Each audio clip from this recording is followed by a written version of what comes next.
అంత అతిశయం లేకపోతే వై నాట్ 175 రాస్తారా? వై నాట్ 175 అన్న రోజే నేను ఎద్దేవా చేశాను పార్టీ ఆఫీస్ లోపలే. జగనన్న నువ్వే మా నమ్మకం, జగనన్న నువ్వే మా జీవితం. పోస్టర్లు అసలు నాకు తెలిసి మొత్తం స్టిక్కర్లు. జగనన్న నువ్వే మా నమ్మకం, జగనన్న నువ్వే మా జీవితం, జగనన్న నువ్వే మా భవిష్యత్తు. అంటే భవిష్యత్తు నిర్ణయించాల్సింది భగవంతుడు, నమ్మకం ఇవ్వాల్సింది ఫ్యామిలీ, జీవితం గడపాల్సింది కుటుంబ సభ్యులతో. అన్ని జగనన్న అంటే జగన్ని డెమిగాడ్ చేసేసాడు.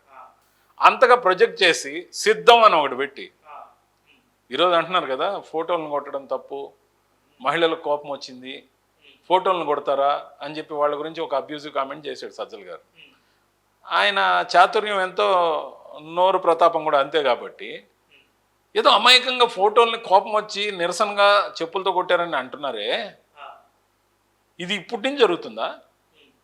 ఎప్పటి నుంచో జరుగుతుంది. రఘురామరాజు గారిని ఆయన నియోజకవర్గంలోనే ఆ విధంగా కొట్టించలేదా? ఆ ఫోటోలు పెట్టి దిష్టి బొమ్మలు పెట్టి చెప్పులతో.